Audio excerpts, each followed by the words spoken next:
WFP, UNIDO, PAHO, the World Bank, UNFCCC, IAEA, UNECE, IRENA, UNICEF, UN volunteers, UNODC, WTO, ITU, UNCTAD, and WIPO.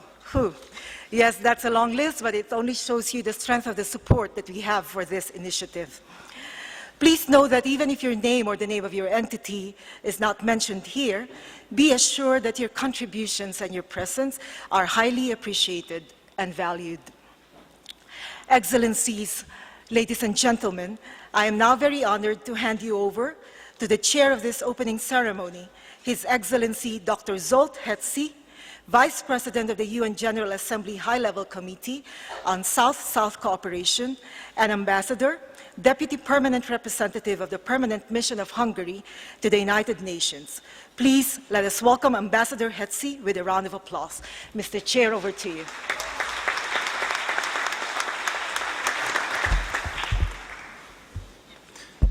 Thank you, Lucita, for getting us started.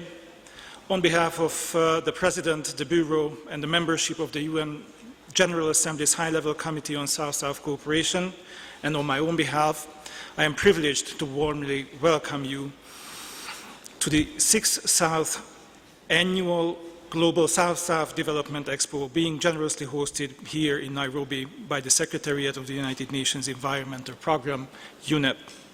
This follows the healthy tradition of the annual South-South Development Expo being hosted by different UN agencies, and I take the opportunity to express our profound appreciation to UNEP for coming forward to host this year's Expo at its headquarters in such an admirable manner.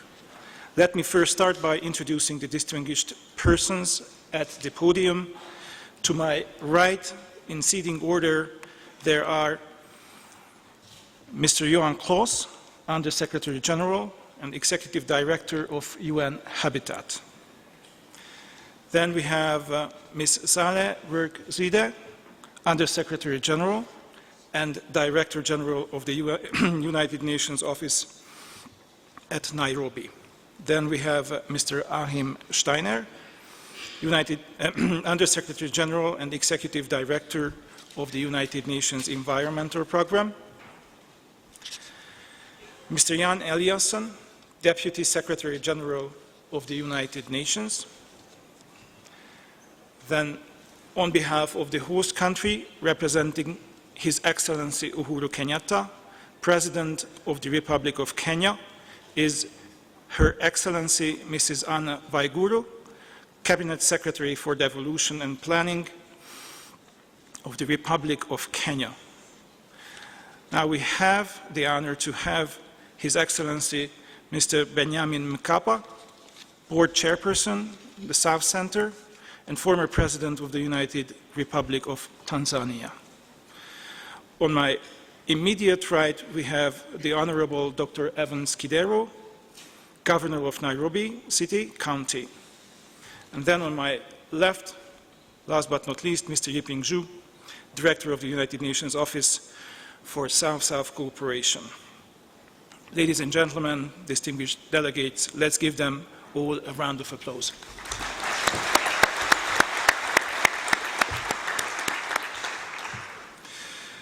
Ladies and gentlemen, we have a full session ahead of us.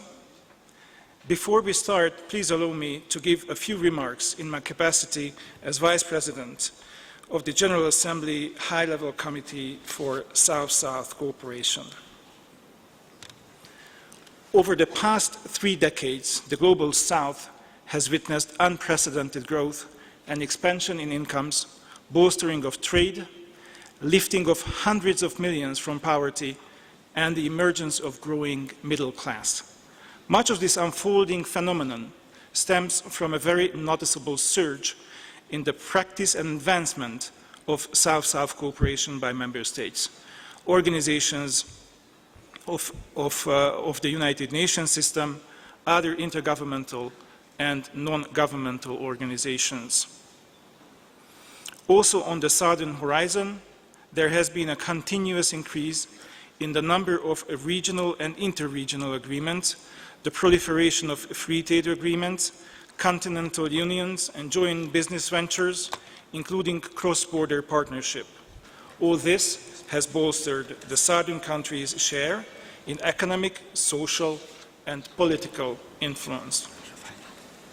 I would like to give you some numbers. In the past decade, intra-South trade has exceeded the South's exports to the North, gaining an average rate of 17.5% annually, not counting the strength of rising China.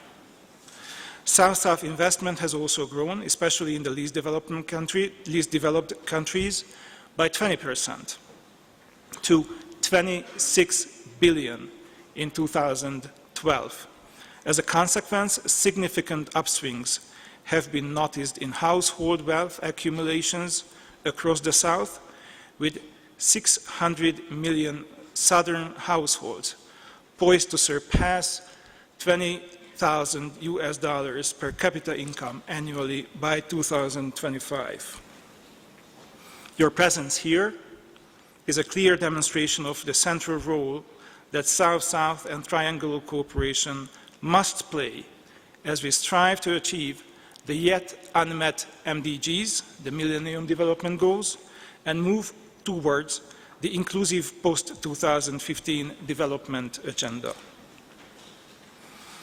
In order to do that, in 2009, the Nairobi outcome document of the high-level United Nations Conference on South-South Cooperation, member states called upon the entire UN system to mainstream South-South and triangular cooperation in all their programs and activities, respecting all the basic principles of South-South exchange. I would like to pay tribute to the United Nations Office for South-South Cooperation for designing this expo as a concrete response to the member states' call. This expo enables the entire UN system to deliver and work and think as one United Nations team. Distinguished delegates, I will conclude by expressing my earnest hope that this week-long effort being hosted by UNEP in collaboration with the UN Office for South-South Cooperation and in cooperation with many other organizations of the UN system, other intergovernmental and non-governmental organizations, and of course, with the gratifying support of the government and people of the Republic of Kenya, will further inspire and promote South-South cooperation in development efforts at the national, regional, and global levels. Thank you very much for your attention. I am pleased and honored to be with you today. Now I would like to invite, thank you very much. Now I would like to invite Yiping Zhu, Director of the UN Office of South-South Cooperation, to give his welcoming remarks. Thank you, Mr. Chairman, Ambassador Zod Hesse, President Mkapa, Cabinet Secretary Madam Wei Guru, Nairobi Governor Kiduro, Deputy Secretary General Jan Ellison, UNEP Executive Director Achim Steiner, UNOM Director General Sawok Zaudi, G77 China Chairperson Ambassador Nicodemus, OECD DEG Chairman Eric Soham, Honorable Ministers and Directors General, distinguished CEOs and CEO leaders, Excellencies, ladies and gentlemen. Good morning, everyone, and welcome to the United Nations Global South-South Development Expo 2013. The UN Office for South-South Cooperation is privileged to serve as the organizer and the secretariat of the GSSD Expo, and we are extremely grateful to UNEP and its leadership for so graciously hosting us, and to the government of Kenya, the county of Nairobi, and to UNON for providing us such a welcoming environment and excellent facilities. 35 years ago, at Buenos Aires, Argentina, member states entrusted the UN to support technical cooperation among developing countries. 30 years later, in 2009, in Nairobi, right here in this conference room, the UN conference, high-level conference on South-South cooperation, gave birth to a new landmark blueprint for South-South cooperation, the Nairobi Outcome Document. That document committed all member states, all UN system organizations and other partners to work together to make South-South cooperation deliver more effective development. This Expo is our collective response to all member states' call under the guidance of the General Assembly and its high-level committee on South-South cooperation and the strong leadership of the SG, the Deputy SG, the UNDG Chair, and other principals and their deputies of the Chief Executive Board of the UN. Since we launched the first edition of this Expo in 2008 at UN headquarters in New York, the Expo has truly become a global and UN system-wide platform for all partners to engage in and support South-South and triangular cooperation towards achieving the international agreed development goals, including the MDGs. For this, we are indebted to the World Bank for hosting the second Expo in Washington, D.C., ILO, the third in Geneva, FAO, the fourth in Rome, UNEP, the fifth in Vienna, and here we are now in Nairobi, the sixth one hosted by UNEP. For the first time, this Expo is taking place in the developing country. We are particularly indebted to our 29 UN system organizations, more than 100 member states. Many are represented here at the ministerial and director general level. Over 100 private sector CEOs and CSOs, and 40 media representatives. We have over 1,200 registered participants. To all of you, I thank you for bringing us thus far. In the next 5 days, the Expo will be a shining example of the whole UN system delivering as one, contributing collectively to the vision of building green economies and the future we want. The 6 solution exchange forums led by UNEP, UNIDO, FAO, IFAD, ILO, UNDP, and UNECE, and others, along with more than 70 exhibits, will show us a wealth of innovative, sustainable, and scalable Southern solutions, solutions that have emerged from where yesterday's problems have been dealt with.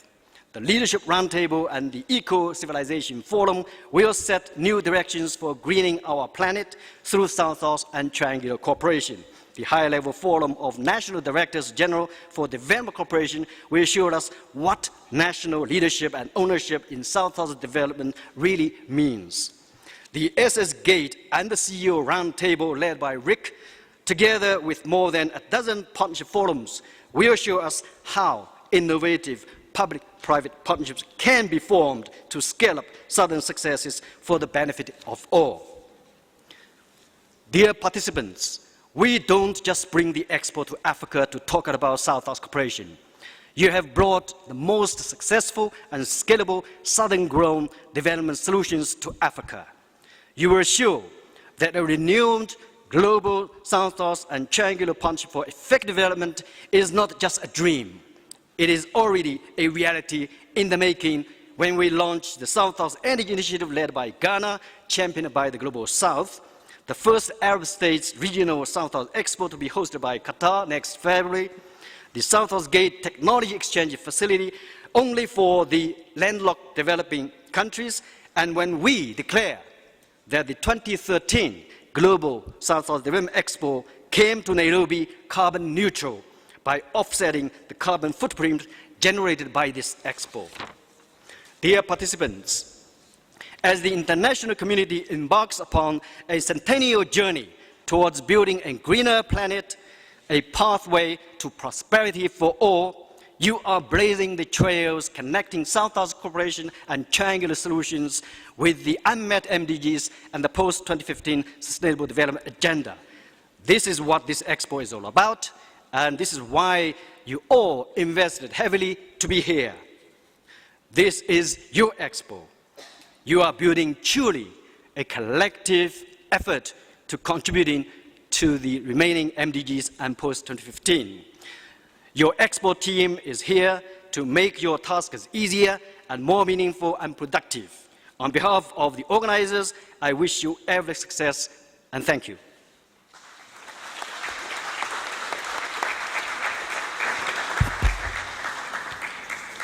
Thank you, YP, for the forceful statement and for shedding light on the true nature and importance of the Expo in front of us, thereby setting the stage for our meeting. I would like now to invite Her Excellency Ms. Marcela Nicodemos, Ambassador of Brazil to the Republic of Kenya and Permanent Representative to UNON, UNEP, and UN Habitat, Chairperson of the Group of 77 in China, Nairobi chapter. Madam Ambassador, you have the floor. Thank you. Madam Cabinet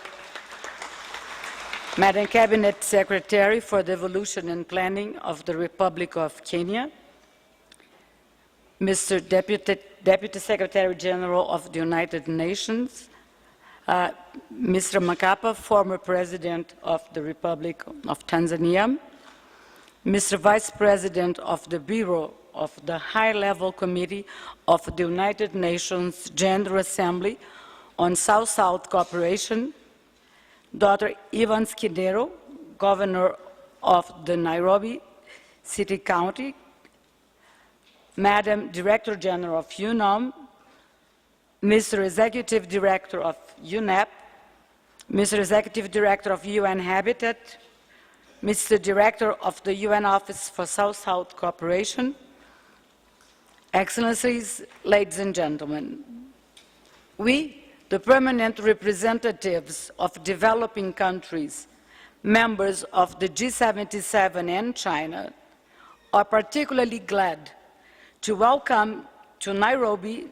the Global South-South Development Expo 2013. The Group of 77 in China supports wholeheartedly the celebration of this important gathering at the premises of the United Nations office in Nairobi. This is the first time that this exhibition, organized jointly by UNEP and the United Nations Office for South-South Cooperation, is held in a developing country. Certainly, this is a good reason for us to congratulate the United Nations Secretariat and also ourselves. South-South cooperation, as well as triangular cooperation, was recognized by the outcome document of the Rio +20 conference just over a year ago as an essential tool to provide much-needed additional resources to the implementation of development programs. In Rio, we stressed that South-South cooperation should be seen as an expression of solidarity and cooperation between countries based on their shared experiences and objectives. We also recognized that South-South cooperation complements rather than substitutes North-South cooperation. In planning for the implementation of the future Sustainable Development Goals, as well as the post-2015 development agenda, South-South and triangular cooperation will certainly play an ever more crucial role. Hence, the importance of better understanding the experience acquired by our countries thus far and building upon the lessons learned. This Expo is certainly an invaluable opportunity to improve our cooperation policies based on the many examples showcased here this week. The fact that UNEP and UN Habitat have their headquarters in Nairobi, the only UN programs based in developing countries, gives us an outstanding vantage point to take stock of different experiences and trace the path ahead towards building green economies in the context of sustainable development and poverty eradication. Our ultimate goal is to eliminate the scourge of hunger and extreme poverty from our countries, both developing and developed alike. I am confident that results from the exchanges here this week, the partnership fora, the seminars and side events will boost the role of South-South and triangular cooperation to face this enormous challenge. Let me finish by expressing our gratitude to the United Nations and to all participants from governments, non-governmental organizations, international institutions, and secretariats who have been able to attend this event, and wish everyone, all of us, all the success in bridging the gap from the scarcity of resources to the achievement of sustainable development and inclusive societies which we aim to build. Thank you very much.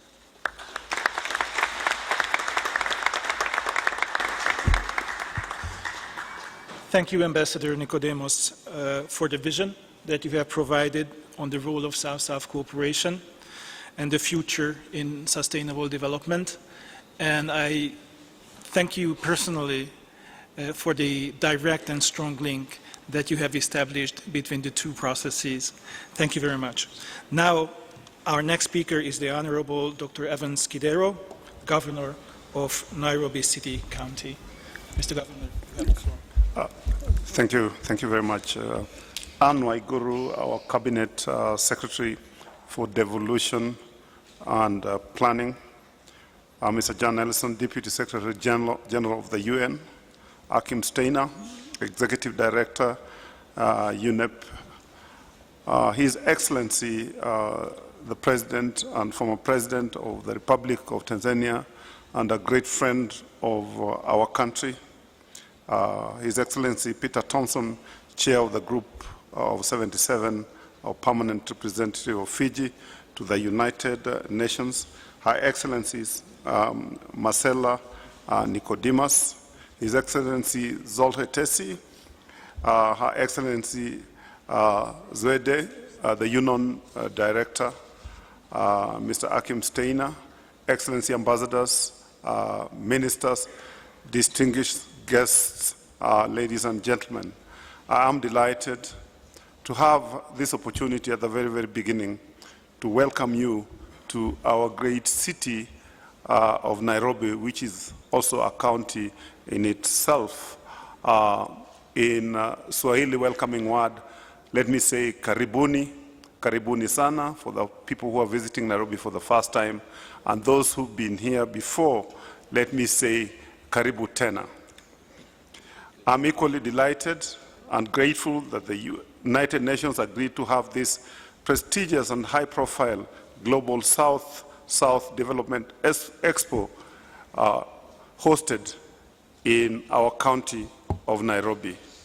Nairobi is one of the 4 major UN office sites where several different agencies have a joint presence. Indeed, the geographical location of Nairobi makes it the hub and entry to Eastern, Central, and Southern Africa, which as well the major headquarters for the trading blocks of SADC, East African Community, and COMESA. It is therefore a great privilege to have the opportunity to host this important South-to-South Development Expo. We need to be reminded that in our pursuit of development, we must seek not to dominate nature and the environment, but should instead be anchored on unshakable need for a balance with the natural environment. For this reason, allow me to reiterate our renewed commitment to building and sustaining a healthy balance between the environment and the ever-rising need for development models that can positively transform the lives of our people. A green economy seeks to drive growth, jobs, environmental improvements, poverty eradication, and social equity by shifting investments towards clean and efficient technologies, natural capital, and social infrastructure. These investments need to be catalyzed and supported by targeted public expenditure and policy reforms. My team at the county and myself know that delivering on my 7 key promises that we made to the Nairobi residents will require much more than all the resources we can marshal from amongst ourselves. This means that we must develop more innovative partnerships that can help us meet the deficit both in technical know-how, finance, and experience. The spirit of this global South-to-South Development Expo speaks to this need for a mutually beneficial exchange so as to leverage the best of what we all have to offer. I know it is now a known fact amongst experts that global South-to-South, which is predominantly occupied by the developing societies that are challenged economically, will bear the greatest brunt and consequence of climate change and environmental degradation. For this reason, the initiative must come from within us. In the South, the passion to convert the challenge of climate change to a promise of sustainable development must be domesticated. We therefore need to organize ourselves, set our priorities, and deepen our cooperation amongst us before we can look northwards for inspiration and greater support. As many of us attending this expo will attest, there is a historical basis for a vibrant South-South cooperation. There is now added to this historical experience an environmental justification for cooperation. I know that there is a greater promise for South-to-South cooperation. Ladies and gentlemen, distinguished guests, I'm also aware that this is already happening in some spaces. I submit that we must deepen these engagements and create requisite platforms to coordinate and institutionalize such engagements. Allow me to conclude by welcoming you once again to Nairobi. I hope your schedules will allow you some time out of the conference to sample some of the delights that our city offers. I wish you every success in this expo and all the future activities. Thank you and welcome.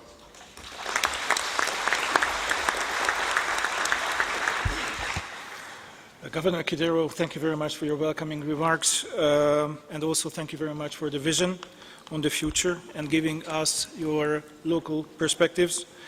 I am positive that we will be able to continue and expand on this discussion in the future events that will come during this week. Now, I would like to invite Mr. Erik Solheim, Chair of the Organization for Economic Cooperation, OECD, Development Assistance Committee.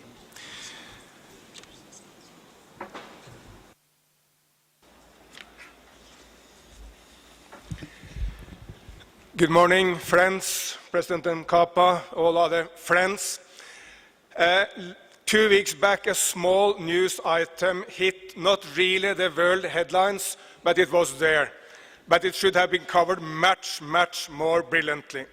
That was the fact that the very poor nation of Ethiopia, second biggest nation of Africa, has reduced the number of under 5 deaths with 2/3 in 2 decades.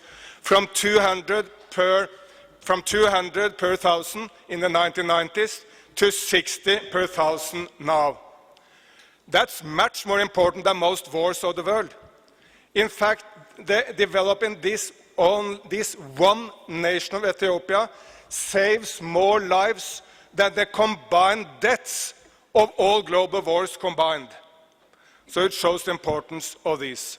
And in point to a much, much larger picture, when historians sometimes say in 2050 we look back to our time, what will they see?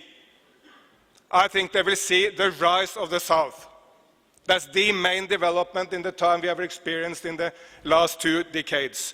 For sure, at the core of that, the rise of China, but also the rise of India, of Indonesia, the fact that Latin America is rising up, that Arab states are doing well, and the fact that Africa now many African nations have more rapid economic growth than at any point in history, and also more rapid economic growth than any other part of the world. So we simply see the rise of the South. This should be celebrated because it makes the living conditions of the human being much, much better on average than at any other point in human history. Put very simply, the average human being is much taller, much fatter, and that's for good, much better educated, and in much better health than at any other point in human history because of the rise of the South.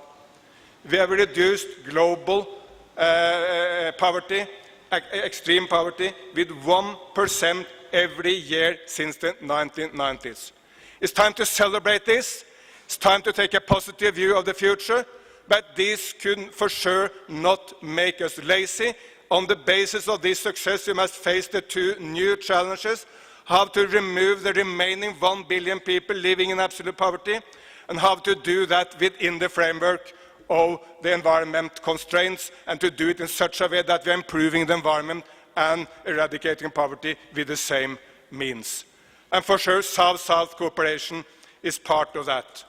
But let me be frank, South-South cooperation is extremely important, maybe the most important, but it can never function as an excuse for political forces who will reduce the North-South cooperation. We should not speak about South-South cooperation in such a way that those reactionary forces who want to reduce North-South cooperation get an excuse to do that. Let's, to the contrary, celebrate the brilliant success stories of nations who have increased North-South cooperation. Let me give you 3 examples. The UK and the great austerity under the leadership of Prime Minister Cameron has increased its development assistance to 0.7 at a time of great suffering of many people in the UK. Sweden has kept its development assistance at 1% for the last 7 years, even under a conservative government, and it should be celebrated. And you may ask, within the OECD which I represent, what is the one nation which has increased its development assistance the most? You wouldn't know it. It's Turkey. Turkey is the most rapidly growing partner in development assistance within the OECD. And that points for sure to a much larger picture. A huge number of nations are now at the same time recipients of and providers of development assistance. China for sure is mainly a provider, but also a recipient. Turkey is mainly a provider, but also a recipient. But look to Brazil, to Mexico, to Chile, to Arab states, to India, to Indonesia. Most middle-income nations of the world are both providers of and recipients of aid at the same time. That should be celebrated, and it's opened up a completely new global conversation. That conversation will, by the way, also take place in Mexico City in April next year in the so-called Global Partnership for Effective Development Cooperation, where this South-South cooperation, triangular cooperation, and the knowledge sharing in the South will be at the core of the agenda. Finally, what is the difference between traditional historic North-South cooperation and the new emerging South-South cooperation and triangular cooperation? I think it's not in principle different, in the sense that historical North-South cooperation was also about knowledge sharing, also about best practices, also about technology transfer, all those issues which are at the core of South-South cooperation. But I still believe there are some differences which are important. South-South cooperation may be in some senses more beneficial to developing countries because they can tap into much more recent experience in solving problems, because the partner is a nation who has been in a very similar situation very recently. That gives better learning. South-South cooperation may also be different in the sense that it comes with less arrogance, because let's be frank, many northern nations and many developed nations have provided development assistance to sometimes with a certain level of arrogance. That will be less, I think, in South-South cooperation. And there is also a structural issue which has to be covered. At the moment, North-South cooperation is valued in monetary terms much more than South-South cooperation. How we measure it within the DOC, which is the basic institution measuring it, but how it's globally measured. To put it very simply, if my nation, Norway, is providing, say, experience sharing with, say, the government of Paraguay in Latin America, that will be valued much more than if Mexico, Brazil, or Chile is doing exactly the same. And you may argue that the recent experience in development in Chile or Mexico or Brazil will be more relevant for the Paraguayans, so that should be the contrary, that should be valued more. But at the moment, the North-South is valued more in money terms than South-South, and we have to find new ways of measuring that. I will be crucial in assisting in doing that, or my institution, obviously, DOC, will do our utmost to assist in that, but we need for sure many partners in that revolution of how we measure development. Finally, we need North-South cooperation, we need South-South cooperation, we need triangular cooperation, and we need a global conversation on how we can be efficient, effective, and make rapid progress on all these three. We need more of all of them. Otherwise, we will not achieve our dual aim, which is to eradicate absolute poverty by 2030, but to eradicate absolute poverty in such a way that we take care of this beautiful planet and our nature at the same time. Thank you.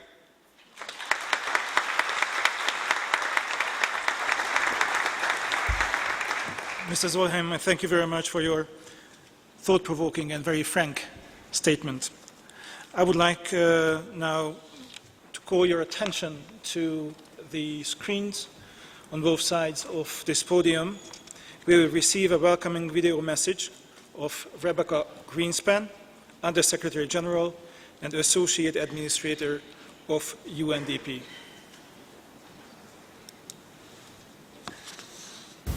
Good morning and a warm welcome to the 2013 Global South-South Development Expo. I thank UNEP and the Executive Director, Akim Steiner, for hosting the Expo this year and convey UNDP's sincere appreciation to the government of Kenya as the country host. Allow me also to commend the United Nations Office for South-South Cooperation, proudly hosted by UNDP, for organizing the Expo and for its dedicated effort in championing the causes of the Global South. Unfortunately, I would not be with you in person today, but through this means, I want to convey again the importance of South-South and triangular cooperation. As we are all aware, major changes in the development landscape have placed the South firmly at the forefront of the global development discourse. As a source of innovation, knowledge, and solutions to development challenges, the South is influencing development cooperation at the global, regional, national, and local levels, making significant contributions towards achieving the Millennium Development Goals. Impressive development progress has been made globally. However, important challenges do remain. 1 child in 5 still goes to bed hungry. 1.3 billion people still live in extreme poverty. 2.5 billion people still lack access to decent sanitation facilities. Women and girls continue to face gender discrimination and violence, and climate change and greenhouse gas emissions still pose a major threat to population and ecosystems. As we approach the 2015 MDG target date, it is therefore clear that strengthened efforts are needed to accelerate progress. And critical to this are broad-based global partnership for sustainable development. UNDP is absolutely convinced of the important contribution of South-South and triangular cooperation to advancing development and tackling global challenges. Indeed, we know that solutions often emerge from where the challenges are. Facilitating South-South and triangular cooperation has therefore become central to UNDP's ability to obtain development results. Through our universal presence, we have the capacity and skills to link countries and communities to knowledge, best practice, and lessons learned. Reflecting this, we have placed South-South cooperation at the center of our strategic plan for 2014-17, based on the guiding principles of South-South cooperation, and as has been emphasized many times, without substituting other forms of cooperation or partnerships options. Our emphasis is on country demands for relevant, tested, and cost-effective development solutions. UNDP aims to be a knowledge broker, builder of capacities, and facilitator of exchanges driven primarily by developing countries themselves, working with multiple stakeholders. As we move towards the post-2015 development agenda, the theme of this year, Global South-South Development Expo, Building Inclusive Green Economies through South-South Cooperation for Sustainable Development and Poverty Eradication, is particularly relevant. I am therefore very pleased that the UNDP is joining UNEP, UNIDO, FAO, ILO, UNESE, and some 20 other UN system organizations, along with a high-level representation from member states, to showcase successful South-South and triangular partnership solutions. I would especially like to recognize the over 60 solutions exhibitors who have traveled across continents to share their development successes. I am also very encouraged with the good participation of the private sector, academia, non-governmental organizations. Cooperation and partnerships across sectors and institutions is so important for development success. Indeed, the Global South-South Development Expo has truly become a unique platform to encourage the scale-up of proven development solutions from the South. I urge you to take this opportunity to learn from each other, exchange knowledge, and strengthen the links and networks which can be so beneficial in realizing the full potential of South-South and triangular cooperation for development. On behalf of UNDP, I wish you a very successful Expo. Thank you so much.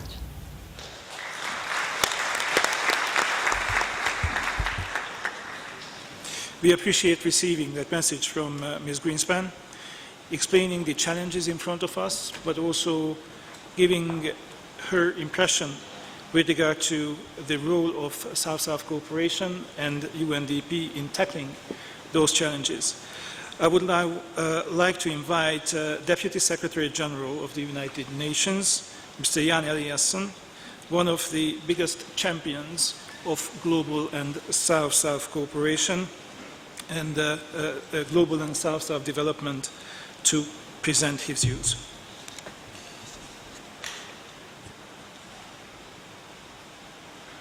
Thank you very much, Mr. Chairman, President Mkapa, Honorable Cabinet Secretary Waiguru, Excellencies, ladies and gentlemen, colleagues and friends. I'm honored to deliver this opening statement at the 6th Annual Global South-South Development Expo and convey to you all in this hall warm greetings and well wishes from Secretary General Ban Ki-moon. I'm also gratified to be in Kenya, in Nairobi, the headquarters for the United Nations in Africa. I've had very important meetings with my colleagues serving in UNEP and Habitat. And I've also been very glad to meet with the leadership of Kenya, President Kenyatta, Foreign Minister Amina Mohammed, a former UN colleague, by the way, and several other meetings here in this city. And I would be remiss if I would not at this moment also express my compassion and solidarity with the victims at Westgate, this shocking terrorist act which led to so much death and suffering. And we want you to know that this solidarity and compassion is with you here in Kenya from the world. Over the past few years, as you have heard already, the Global South has made significant progress. I would indeed agree with Eric Solheim, historic progress from this Global South and its contributions to world development and world security, in fact. Developing countries, just to give one example, now provide 33% of global investment. And the World Bank projects that the South's share will rise to 50% by 2030. Intra-South trade is at its historic highs, as our chairman accounted for, exceeding southern exports to the north today. Innovative forms of cooperation and assistance among developing countries are emerging. Despite the economic slowdown, new groups of countries and the private sector, led by southern, and I emphasize that, multinationals and civil society, are entering the international development cooperation scene as drivers of change. We are seeing not only great geopolitical shifts in today's world, also very clearly strong geo-economic changes. Solutions and strategies originating in the South are delivering lasting results around the world. Since 2008, more than 600 scalable approaches from more than 120 countries have been showcased at the Expo. But much remains to be done, let's face it. Less than 800 days remain to achieve the Millennium Development Goals. The end of 2015 also marks two other deadlines. Member States have pledged to finalize negotiations on a global legal climate change agreement. They're also working to define a post-2015 development agenda with eradicating poverty at its core and sustainable development as its guiding principle. And I would hope these two pursuits will converge. Droughts, floods, heat waves, rising sea levels, and violent storms are likely to accompany increasing global warming. They will all cause severe hardship in areas that are already poor. Communities emerging from poverty risk plunging back, and development gains risk being reversed. New research warns that by 2030, some 325 million people, mostly extremely poor, will be living in the 49 countries most exposed to climate extremes and natural hazards. Food shortages would become more common, especially in sub-Saharan Africa. In South Asia, shifting rain patterns would leave some areas underwater and others without water at all.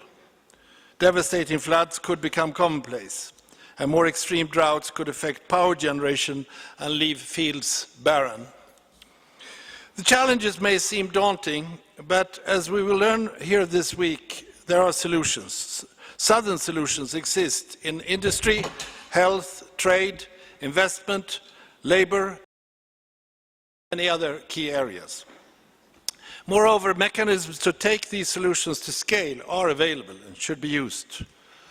As we strive to accelerate progress towards the MDGs and shape a post-2015 development agenda, we must work together to capitalize on Southern successes, such as those that you have brought to Nairobi this week.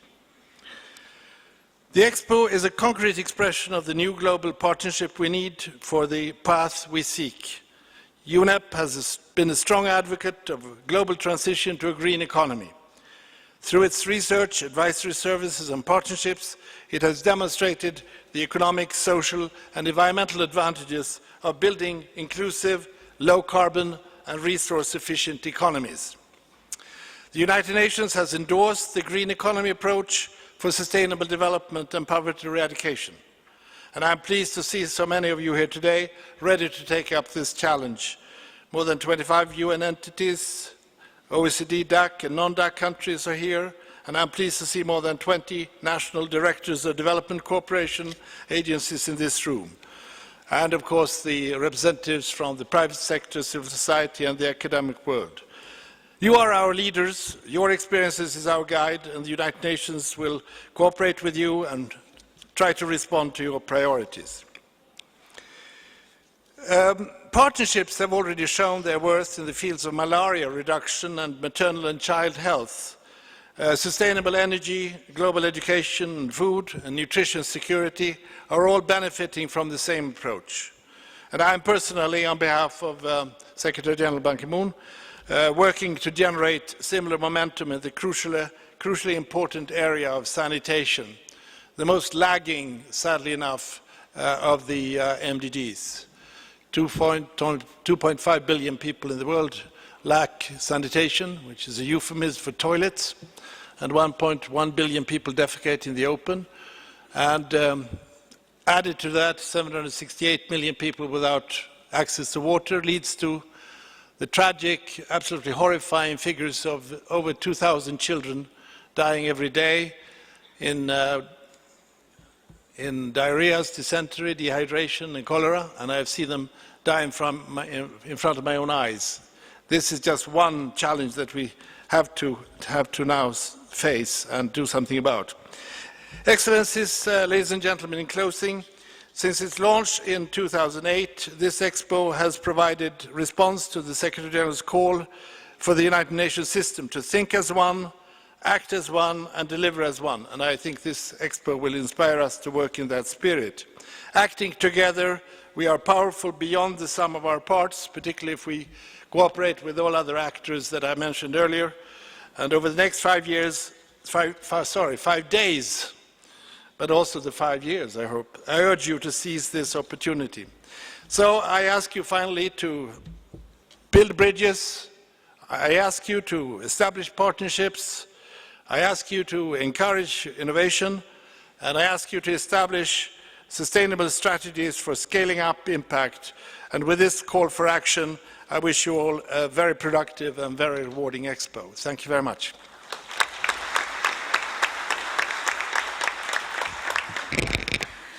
Thank you, Mr. Eliasson, for your speech.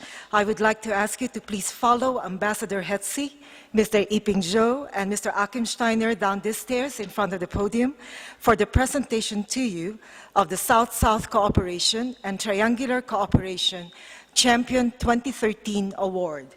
The award is being presented to you for championing the cause of South-South and triangular cooperation by the GSSD Expo Secretariat on behalf of all the 27 UN system co-sponsors and co-organizers of the Expo.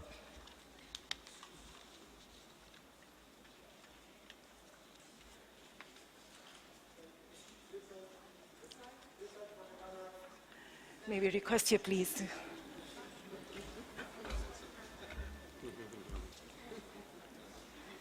Here you go.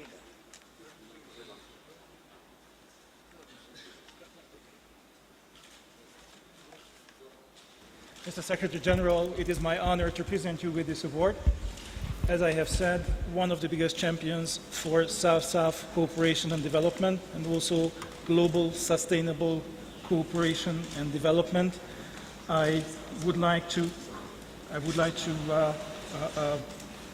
request you and your unwavering support for the next years to come in this field. Thank you very much. Thank Mr. you very much. Thank you. Thank you.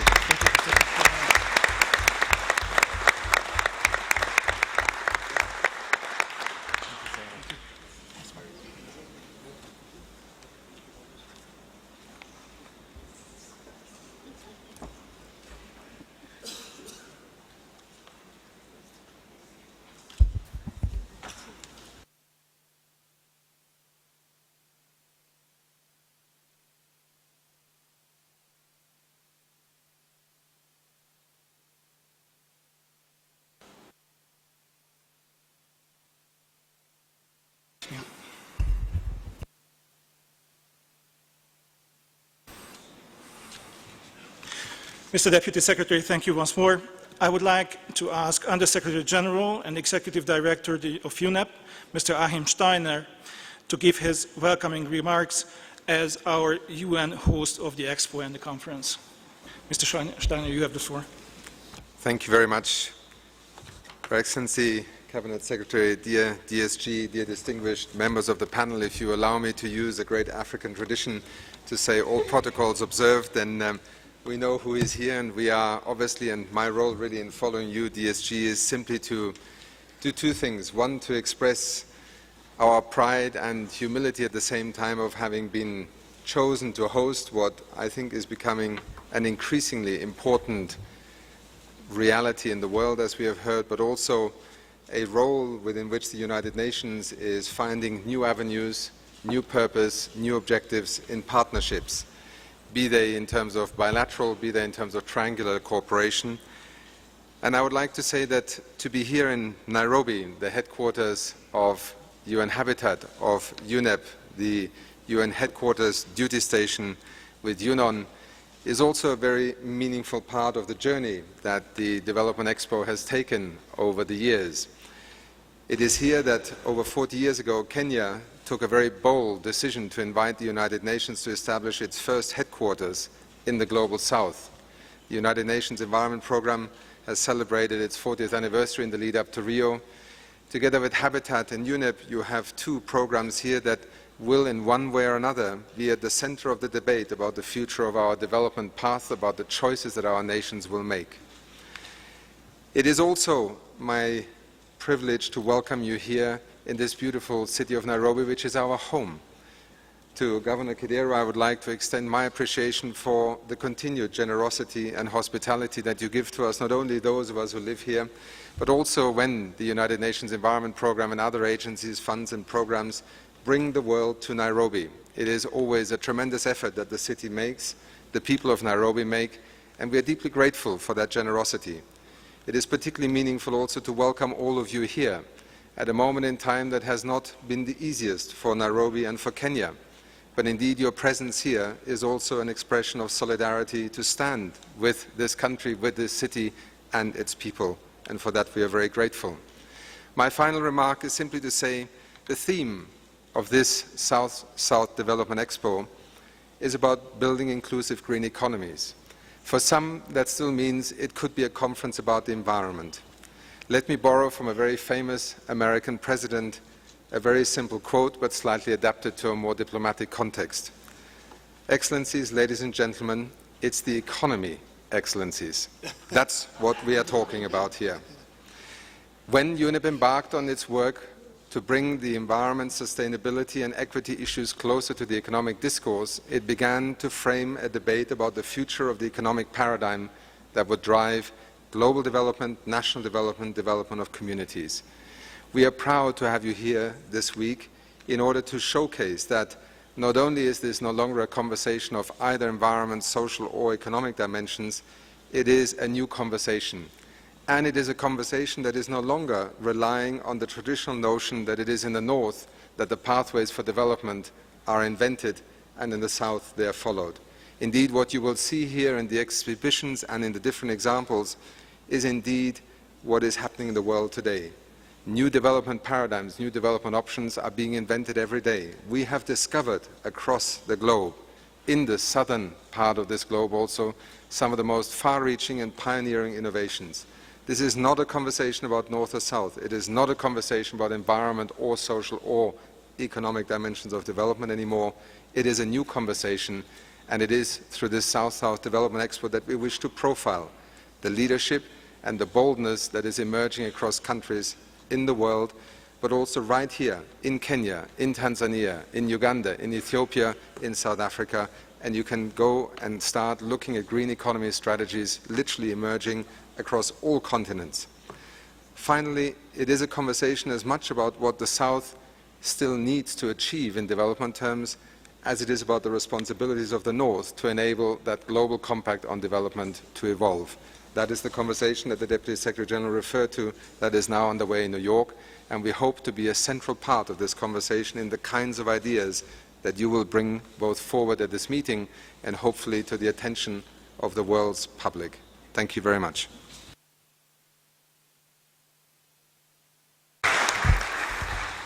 I thank Mr. Steiner for the welcoming remarks and for UNEP's hospitality. Indeed, sustainable development and poverty eradication have to be based on sustainable economic growth, as you have mentioned and pointed out to us today. It is now my great pleasure to ask Ms. Salia Vergzide, Under-Secretary General and Director General of the United Nations Office at Nairobi, to give her welcoming remarks. Thank you very much, Mr. Chairman. Excellencies, ladies and gentlemen, there is not much left for me to say. The boss has spoken, so did the host, the Executive Director of UNEP. Mine will be to add my voice to my predecessors to welcome you to Nairobi.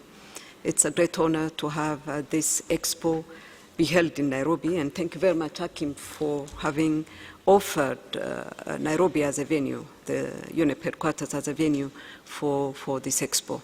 This is very important, and we are very much honored to have this huge presence in Nairobi at this time. As you know, is that it has been said since morning today, this is the United Nations only headquarters in the South, home for the two UN global programs in the Global South. So this is indeed a great honor for us to have you all here.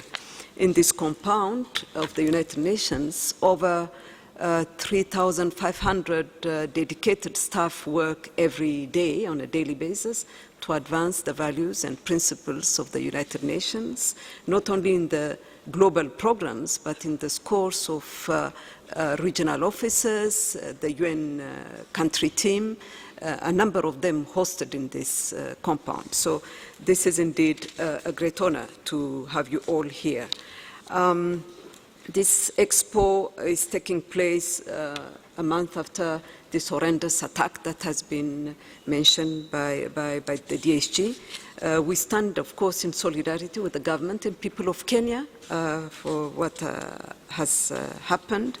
And I think this kind of an expo is an occasion to reinforce Nairobi's role as a center for international deliberations aimed at tackling the world's key challenges. I wish you a very successful expo. Thank you very much.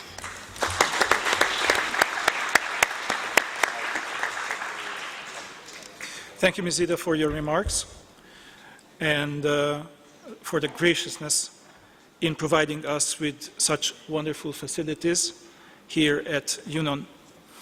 I would like to ask now everyone to look at the screens again. We will be receiving a video message from FAO's Director General, José Graciano da Silva.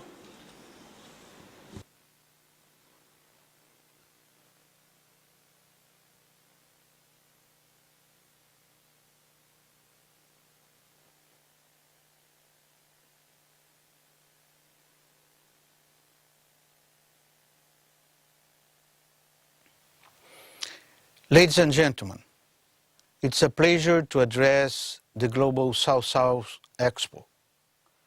South-South cooperation shows that developing countries are ready to play a bigger role in promoting food security and sustainable development. It does not substitute, but complements other forms of collaboration. South-South cooperation is not something new, but it's encouraging to see how it grows. It offers a different way to overcome challenge. It shows the solidarity between developing countries themselves. It is an exchange between equals, and it facilitates the sharing of technology, strategies, and policies that have been tried and tested elsewhere. Experience that, in many cases, address similar problems in similar conditions. As such, they can be easier to adapt. Tropical agriculture is a good example. Many developing countries have already found ways to improve sustainable production in tropical conditions. The potential also reaches other areas. For example, in different ways to strengthen social protection and to link safety nets with productive support. Ladies and gentlemen, 2 years ago, FAO hosted the Global South-South Development Expo in Rome. I had not taken office yet, but I participated in that expo to highlight my commitment and belief of this form of cooperation. 20 years ago, FAO was one of the first UN agencies to embrace South-South cooperation. we have seen very positive results, facilitating the exchange of development solutions among over 50 countries. Today, we have a dedicated team working on this approach. We are putting our efforts into facilitating the exchange and adoption of development solutions, and in creating the conditions that will help South-South cooperation flourish even more. You can count on FAO as a partner. I am confident that this year's Expo will provide a great opportunity for sharing experience, approach, and best practice. Thank you.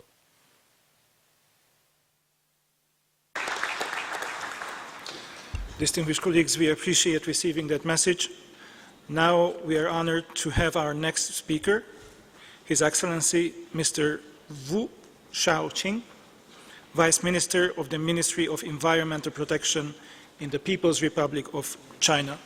Your Excellency, you have the floor.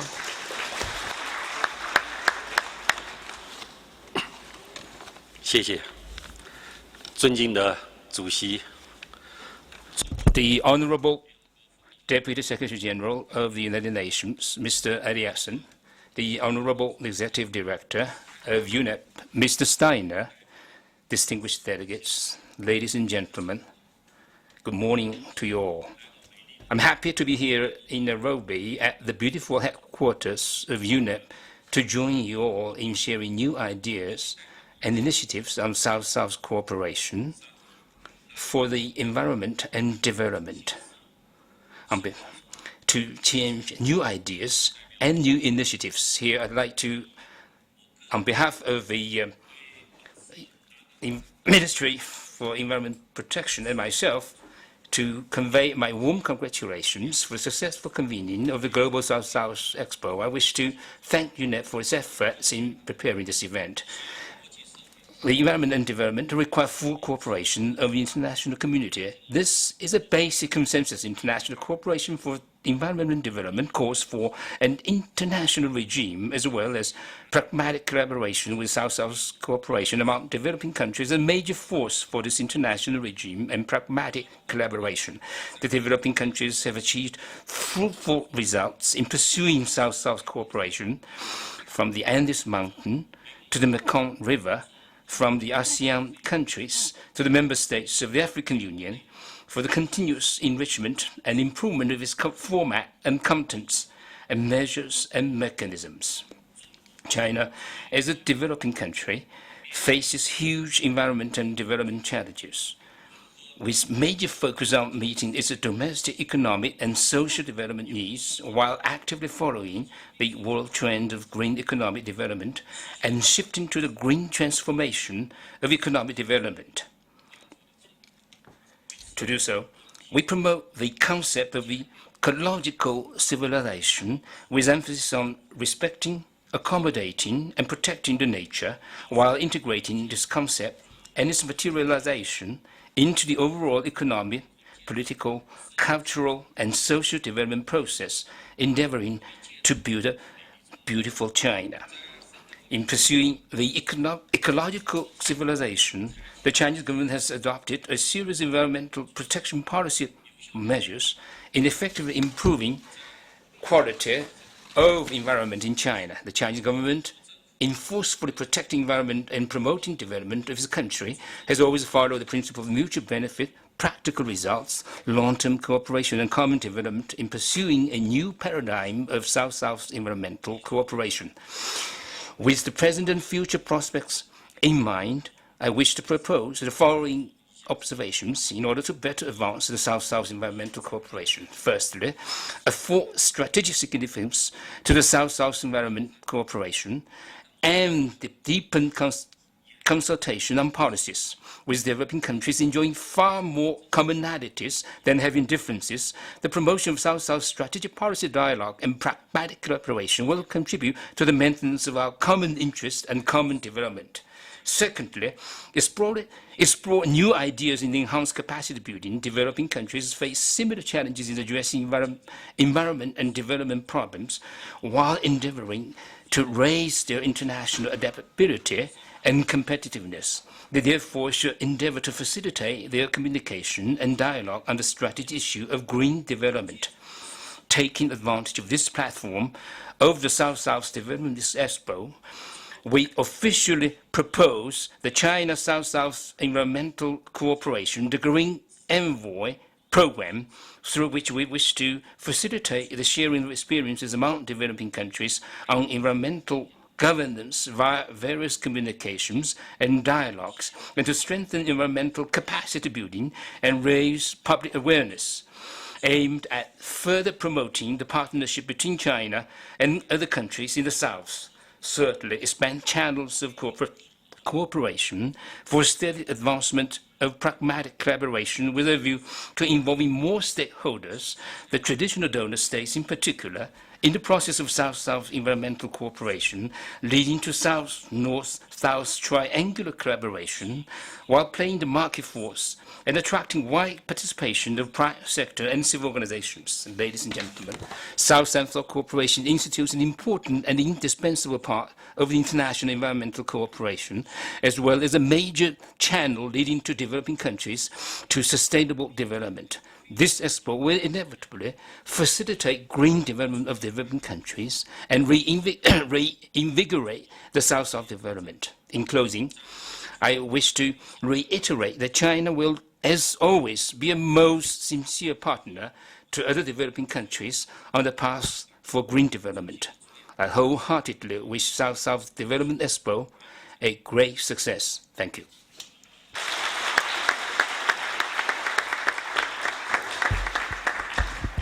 Mr. Vice Minister, I would like to thank for your important statement on China's national effort in the field of green development, and also for your very concrete proposals on how to deepen South-South and triangular cooperation in that field.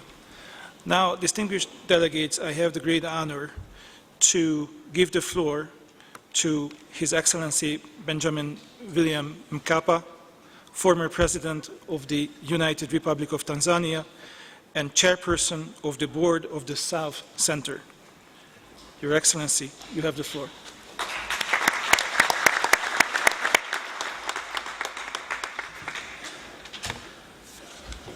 Mr. Deputy Secretary General,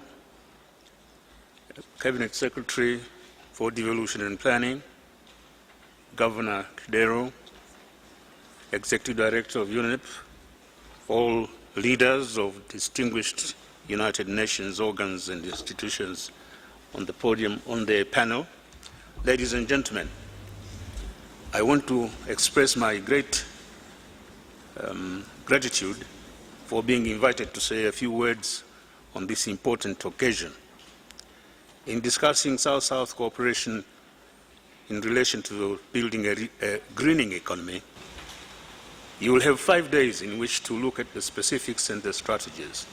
Therefore, I'll confine myself to being both prescriptive and normative in my discussion of South-South cooperation for greening the economy.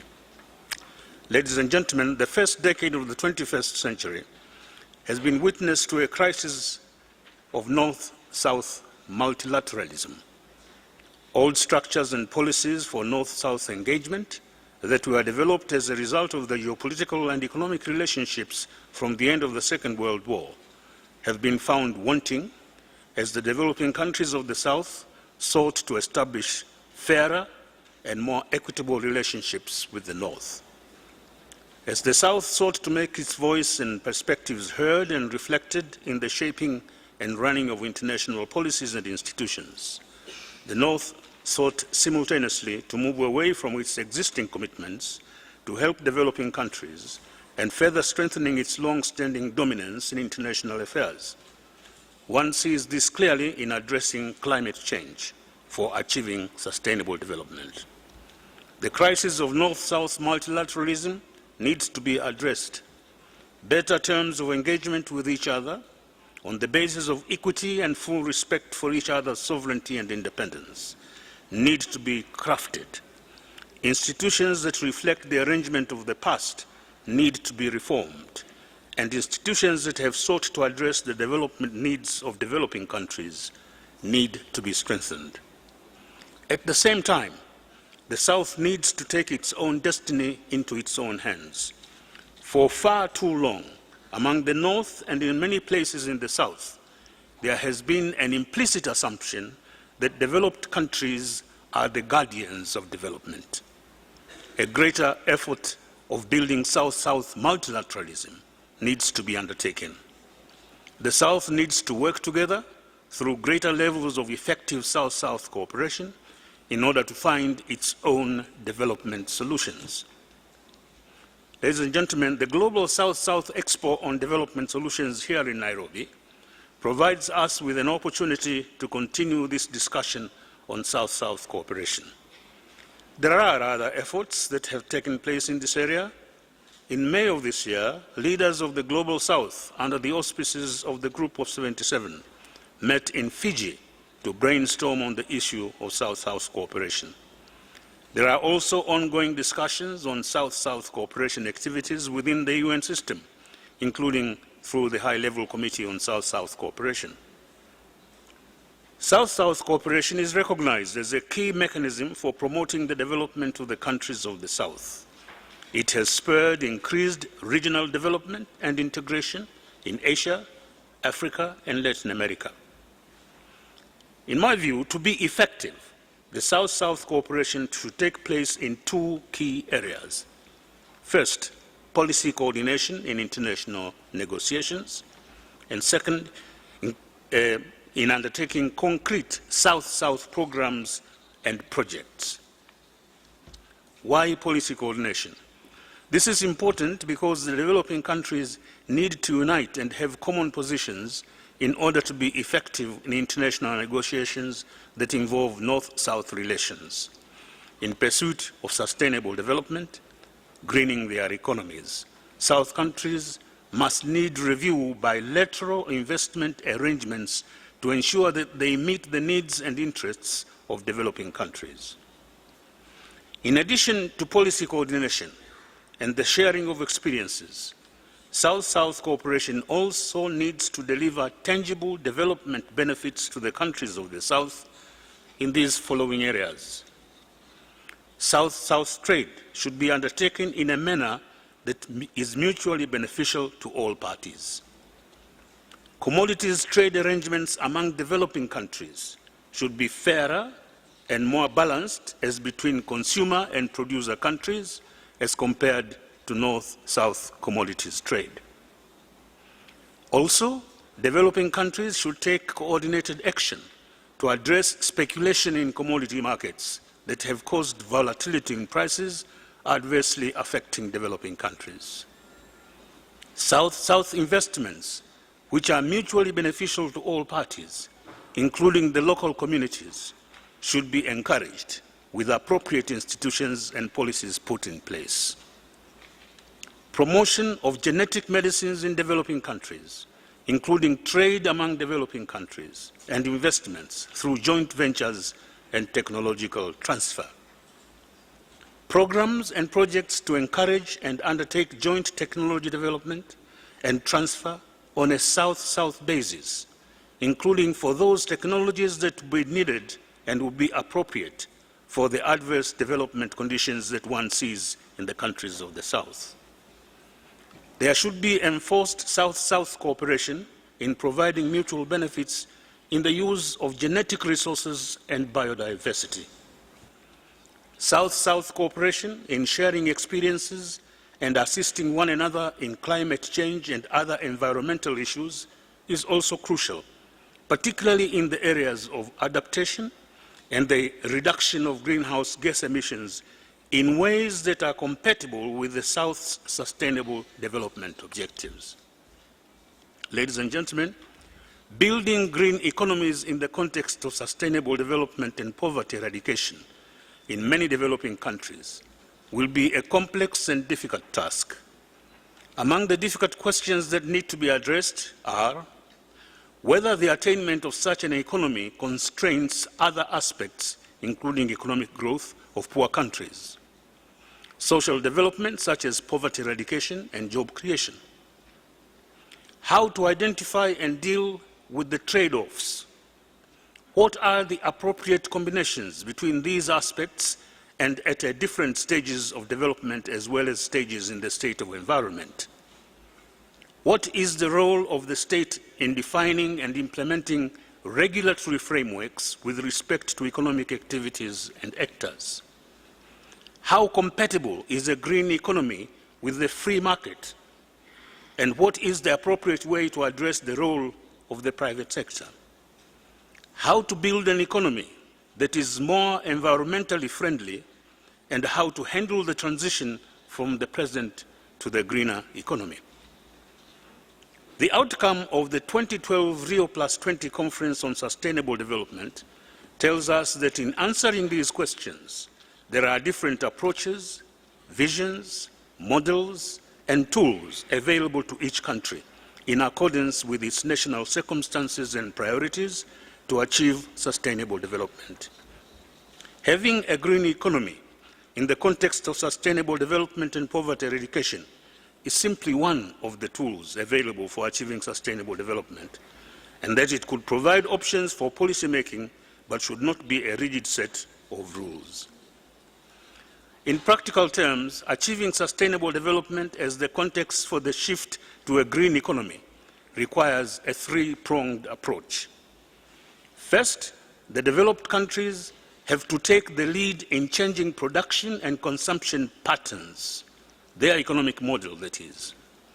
Second, developing countries should maintain their development goals, but take on sustainable development methods and paths. And third, developed countries must commit to enable and support the developing countries' sustainable development through finance, technology transfer, and appropriate reforms to the global economic and financial structures or practices. Ladies and gentlemen, the South has to define for itself what development means. The South has to define for itself what development means. This will, of course, require leadership of the South and within the South in order for the South to be able to scale up and use South-South cooperation as an engine for Southern development. The examples of development solutions that we will see at this Nairobi Expo and in previous expos are examples that could be replicated and scaled up and have the potential to provide great downstream development impacts on the ground. To conclude, the countries of the South owe it to themselves to show the way in how solutions that are fair and equitable coming from effective South-South cooperation could be created. In the end, it is not by what we say, but rather by what we do, that history and future generations will judge us. Thank you for your attention.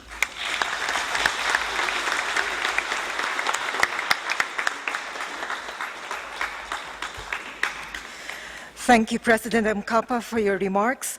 I would like to please ask you to follow Ambassador Hetzi, Mr. Zhou, and Mr. Steiner down these stairs in front of the podium for the presentation to you of the South-South Cooperation and Triangular Cooperation Visionary 2013 Award. We are presenting you with this award in recognition of the ongoing leadership role of the South Center in spearheading policy on South-South cooperation. This has been done in the tradition of the great support by Tanzania, starting with the visionary leadership of former President Mwalimu Nyerere, who was the founding chair of the South Center. Your Excellency, Mr. President, this is my greatest honor to present to you the South-South Cooperation and Triangle Cooperation Visionary Award for 2013. We thank you and appreciate your vision that you have so eloquently presented to us, and we count on your leadership for the years to come.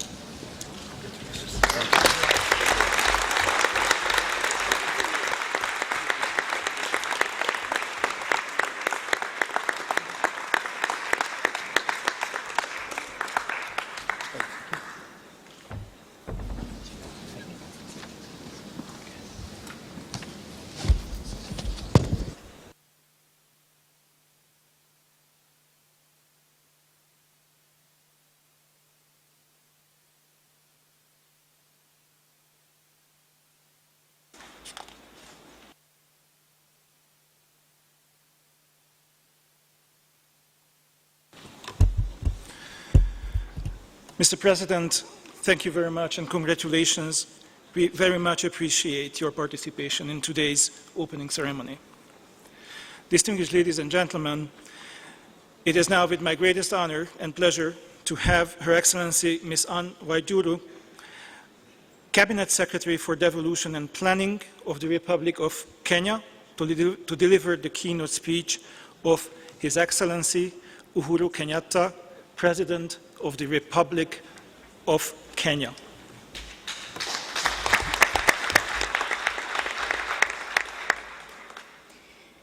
The Deputy Secretary General of the United Nations, Mr. Jan Eliasson, the Vice President of the United Nations General Assembly, High-Level Committee on South-South Cooperation, and Chair of this session, Dr. Zolt Hetesi, His Excellency Benjamin Mkapa, the former President of the United Republic of Tanzania and Board Chairperson of the South Center, Dr. Evans Kidero, Governor of the Nairobi City County, His Excellency Wu Xinzong, Vice Minister of Environment of China, the Director General of the United Nations Office in Nairobi, Ambassador Saleh Wal Zerd, the Executive Director of the UNEP, Mr. Akim Steiner, the Executive Director of UN Habitat, Mr. Joan Claus, Honorable Ministers, distinguished delegates, ladies and gentlemen.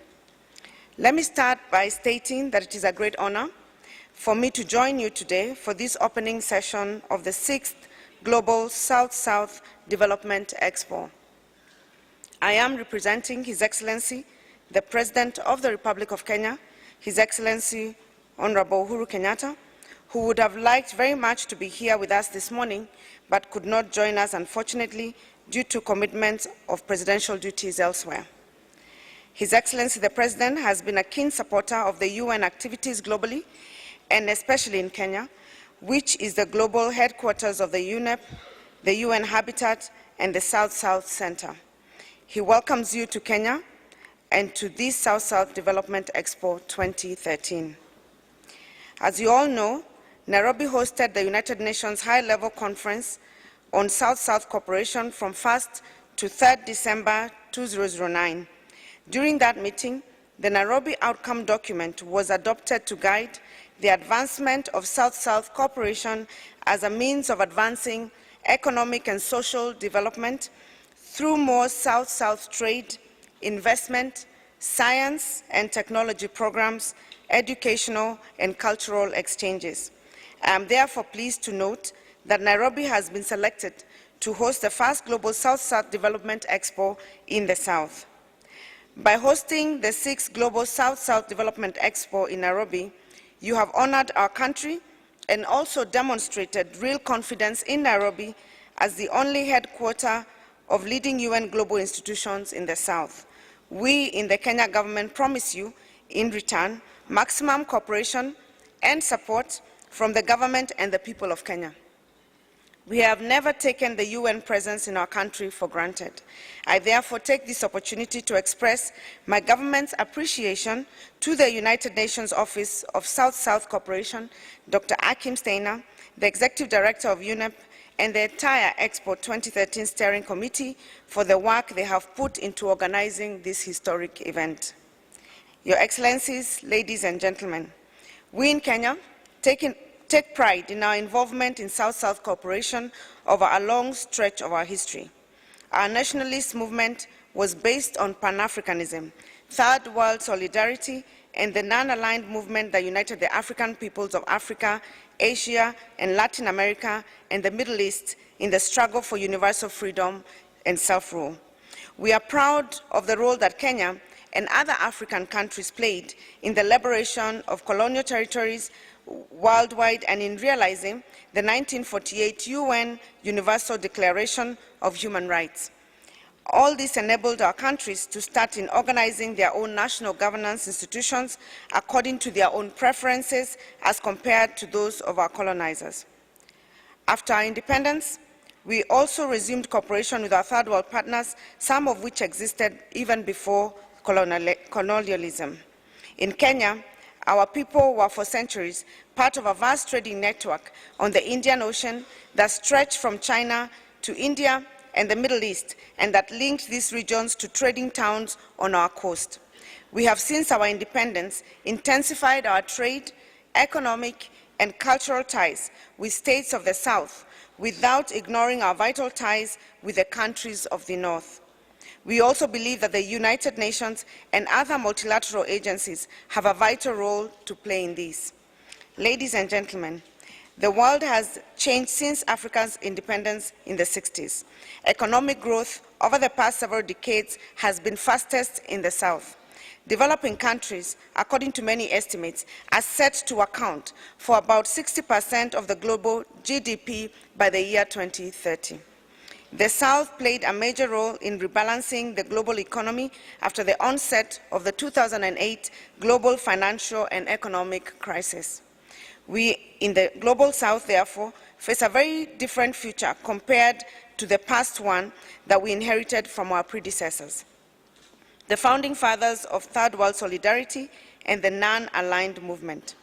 We must therefore cooperate in preparation for a South that will be more stable, more prosperous, more industrious, and more technologically advanced. Africa has witnessed its most rapid period of economic growth in the past decade. It has not lost the momentum despite the 2008 financial crisis. We in Kenya believe South-South cooperation will help Africa intensify rapid growth with widely shared prosperity in a sustainable manner. This is because we have a lot at stake in rapid poverty-reducing growth and also in sustainability. Africa is one of the most vulnerable regions to global climate change. Hence, we must address growth side by side with environmental sustainability and lower carbon emissions. In addition to greener growth, a leading tool in this quest is greater regional integration. In our region, the African Union has among its objectives the promotion of sustainable development. It also promotes economic, social, and cultural integration of African states. One of its building blocks is the East African Community, to which Kenya belongs. The East African Community has made strong advances, driven by leaders committed to joint infrastructure development and rapidly lowering existing barriers to trade, travel, and work. We are jointly committed to the preservation of our environmental heritage. The results have been most encouraging. Today, Kenya counts its neighbors as its major trading partners, and Kenyan companies are amongst the leading investors in our partner states. But we are also keen on expanding our cooperation with other countries in Africa, the Middle East, Asia, and the Pacific, Latin America, and the Caribbean. We now have embassies and consulates in all these regions, and more will be opened in the future. We have also brought foreign affairs and international trade and economic cooperation under the ambit of one new ministry, which is now called the Ministry of Foreign Affairs and International Trade. This is therefore an excellent opportunity for Kenya to put into operation the contents of the Nairobi Outcome Document of December 2009. Towards that end, the United Nations as a whole and the United Nations Office of South-South Cooperation in particular will be our invaluable allies, as the UN has always been since our independence. We in Kenya are strong believers in greening our economy. We believe we can have sustainable growth with poverty reduction without endangering our environmental heritage today or in the future. As a result, our second medium-term plan of Vision 2030, covering the period 2013 to 2017, is based on a low-carbon, sustainable, and climate-resilient development pathway. Our plan also believes that we must make special efforts to achieve any MDGs that will not have been realized by 2015. We are participating fully in the post-2015 development agenda through our Ministry of Devolution and Planning and in developing the post-R10+20 agenda. All these issues are scheduled for detailed discussion this afternoon, and the Kenya government looks forward very much to reading what conclusions and recommendations the Leadership Roundtable will arrive at. keeping South-South cooperation in mind. For all these reasons, Kenya supports a strong and better funded United Nations Office of South-South Cooperation and a greater role of South-South relations in global multilateral agencies. Your Excellencies, ladies and gentlemen, Kenya has committed itself to a growth pattern that will ensure achievement of middle income status by the year 2030.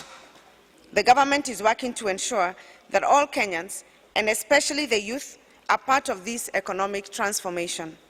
Much of the economic growth that will be needed to achieve this will be delivered through increasing the bridge between Africa and the rest of the developing world. The theme of this expo, therefore, building inclusive green economies, South-South cooperation for sustainable development and poverty eradication, is particularly relevant to us in Kenya and the rest of Africa at this juncture in our history. We are acutely aware of the need of a greener and more inclusive growth.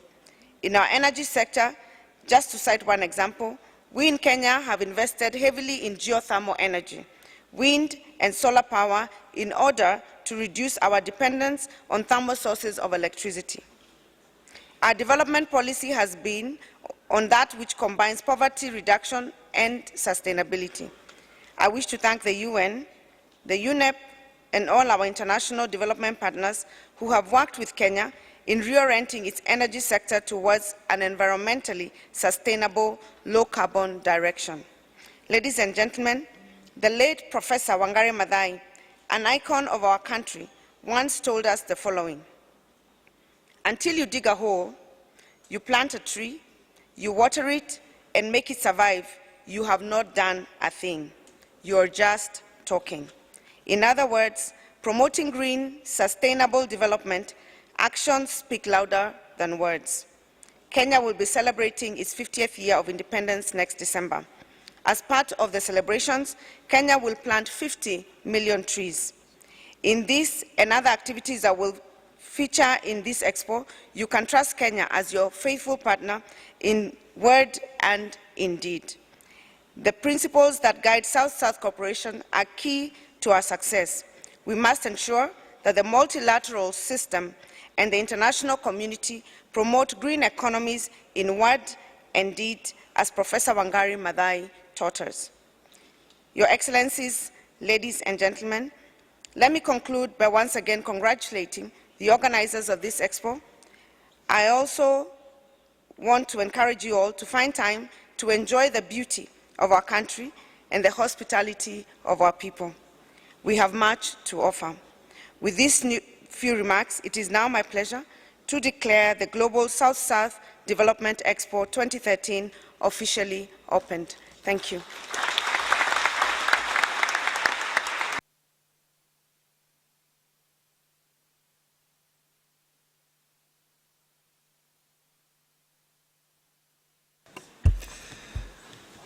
Your Excellency, thank you very much for delivering the welcoming remarks of His Excellency Uhuru Kenyatta, President of the Republic of Kenya, and also for the thoughts that you have shared with us this morning. We will incorporate them into our deliberations over the next few days. We also appreciate the role that Kenya is playing in the field of sustainable development and the field of South-South cooperation. Your Excellency, I hope that I am speaking on behalf of everybody in this room and their constituencies all around the globe when I would like to convey our condolences to your government and the people of Kenya for the recent tragedy at Westgate Mall. Our prayers are with the families and the affected communities. As a person who has spent a lot of years in fighting terrorism, I have to stress, and you have to know, that the international community stands united and supports Kenya in this fight. Distinguished colleagues, this brings us to the closure of today's opening reception. I would like to thank all distinguished speakers during this high-level segment the opening ceremony. Please give them a round of applause.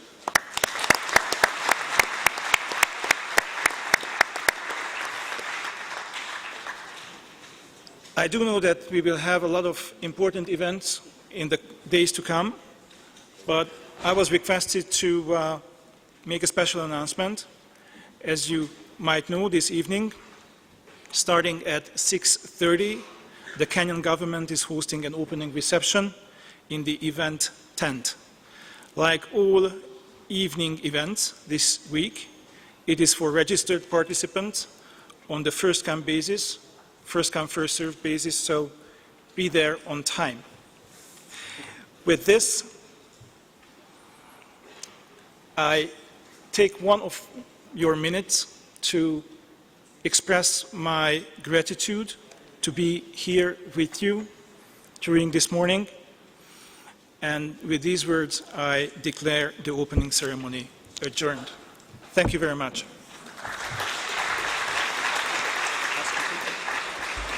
Thank you, Ambassador Hetzi. I would now like to ask the audience to remain in your seats as the members of the high-level delegates make their way to the exhibits pavilion for the formal opening of the pavilion. In the meantime, please remain in your seats as I would like to make a few announcements. You are all welcome to visit the exhibits pavilion after the closing of this opening ceremony. The Leadership Roundtable, which will be hosted by CNN anchor person Zain Verji on inclusive green economies and post-2015 development, will be at 2 p.m. this afternoon. And we are all returning to conference room 2 at 2 p.m. prompt for the Leadership Roundtable. This will be followed immediately by the Forum on Ecological Civilization and Green Transformation from 5 to 6:30 in conference room 1. In addition, we would like to inform you that all sessions start at 9 a.m. daily. And you can also keep up with the schedule of the events via Twitter at #GSSD2013. This concludes the high-level opening ceremony of the Global South-South Development Expo.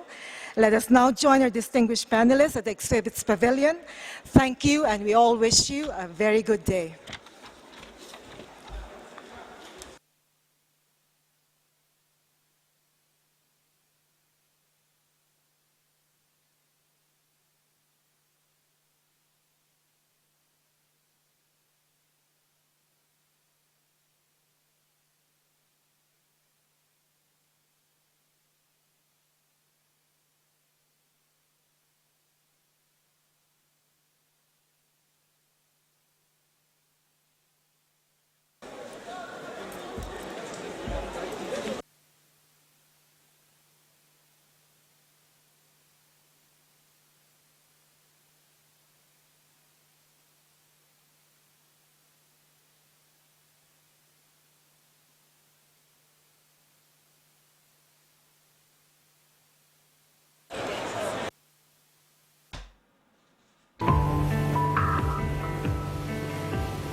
Mane kulimi we.